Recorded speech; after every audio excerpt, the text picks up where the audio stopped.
Now you may be thinking, okay, when I went through the different ideas for books, you may be like, hey, I got an idea for that, and I got an idea for this and that, and you may like, which one? You know, where do you start?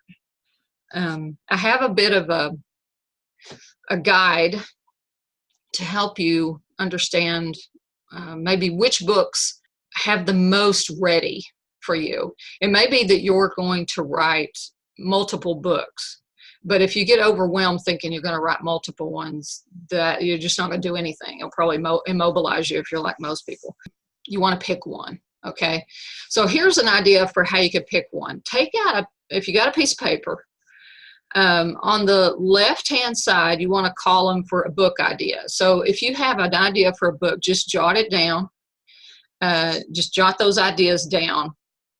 And you can make you a table like what I have here. So your book ideas go down the left, and then you're going to have a column for the content. How much content do you have ready to be able to write a book? Have you already written articles? Have you already written blogs about this subject? Maybe you've done some classes or courses, or maybe you've journaled a ton about this subject, or maybe you've started a few chapters already. So you're going to score these on a scale of 1 to 5, 1 being the least and 5 being the most. So if you got tons of content, it might be like a 4 or 5. If it's not a lot, you know, it'd be a 1.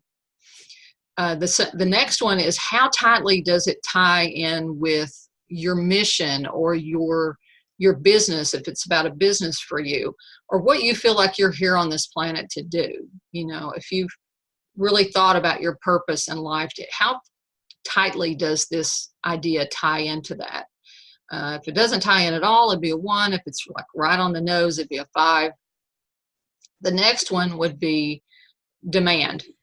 Have you had people asking you about this? Have they maybe said, oh, I'd love to see you write a book about that, or whatever? Or maybe you just see that that's a popular genre of book, and, you know, a lot of people want to read that kind of book. You could do a little research and see what kind of books are out there that are similar. The next one is the knowledge or experience that you personally have.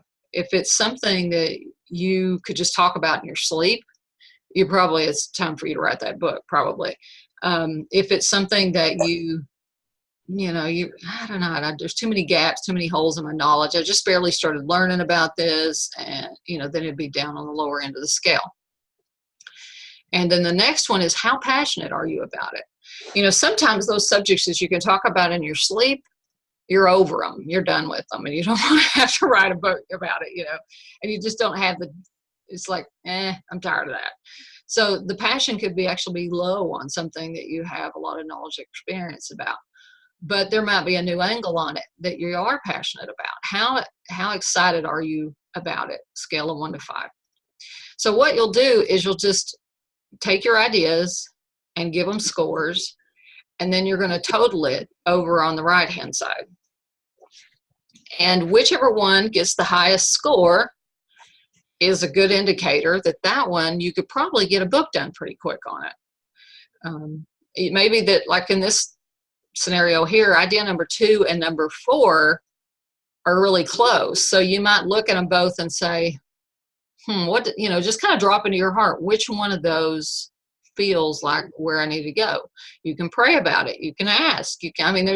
There's a whole other element to it that you have access to be able to get some really spirit-led insights on how to go. But this is from a logical standpoint.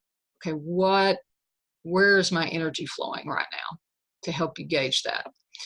So my advice when you do this is to just pick one. Okay, because frankly, once you do one, you can do another and another and another. So just pick one idea and just start with it. Just see what happens.